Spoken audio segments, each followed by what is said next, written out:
зөндөл хэллээ л дээ. Би энэ зүгээр нөгөө хуулийн уншиж үйл гэж бодлоо. За ер нь бол манай болгон туяа дэд дарга бол маш өндөр боловсралтай, маш одоо уг нь туршлагатай 2 дахь удаага сонгогдсон ийм мундаг бидний хүндэтгэх ёстой улс төрчмөө.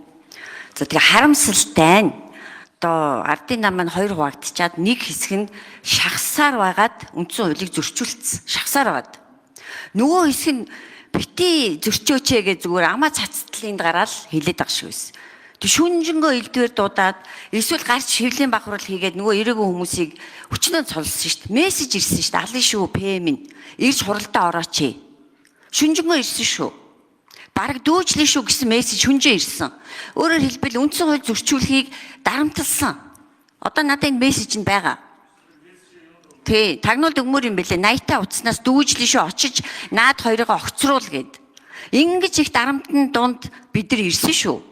Тэгээ яагаад одоо бидний юу гадааг ойлгохгүй. За, үндсэн хуулийн цэцгийн шийдвэр маш тодорхой гарсан байгаа шүү дээ. Одоо дүгнэлтэх юм уу?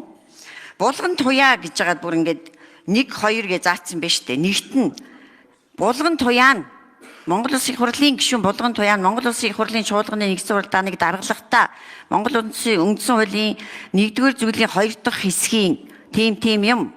Нөгөө бидний амаац суцтал ярьсан 43-ийн 1 энийг зөрчсөн тогтоогцсон гэд ингэ бичиж.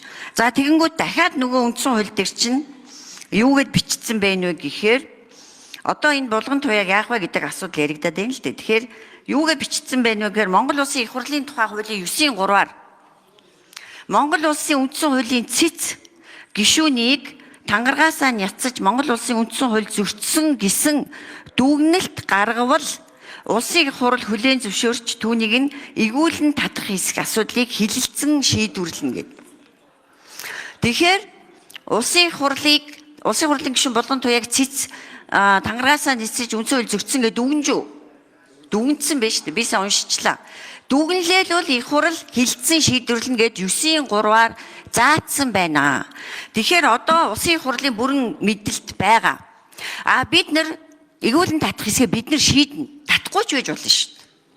Хамгийн гол нь хамгийн гол нь хуулиад дагаад хилцэх ёстой.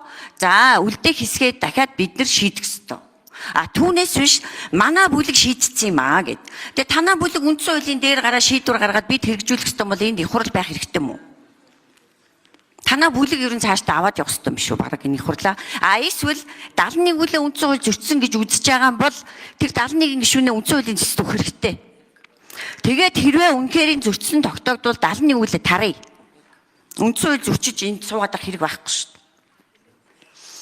За дараагийн нэг асуудал. Би бас нэг юм гайхаад байгаа. Одоо ингээ эвлээд нэгтчихэд байгаа мó тэгэнгүүтээ тэгээд энэ бүх үндсэн хуулийн зөрчилч ингээ хамаагүй болчихж байгаа юм уу? Өчигдөр та бүхэн шийдвэр гаргаад ингээд нэг нь бүлгийн дарга нэг нь их хурлын дэд дарга болж байгаа юм байна. Тэгэх юм бол танаа бүлгийн шийдвэр цаашид бүх зүйлийг шийдээд явах юм уу? Тэгвэл цөөх байх хэрэгтэй мүү гэдэг асуултыг би бүр зориуд дахиж асуумаар байна. Тэгэхээр баасан жаргал гишүүн бол түрүүн тусад нь буюу үндсэн хууль зөрчсөн хэсгээр булган туяа дээр шийдвэр гаргах ёстой гэж хэлсэн бол үгүй. 9-ийн 3-аар нэгэнд үндсэн хууль зөрчсөн нь тогтоогдох юм бол эгүүлэн татах хэсгийг шийднэ гэд ингэ заасан байгаа. Тэгэхээр та өөрөө хуульч хүн энэ хуулиа бас үзэх хэрэгтэй.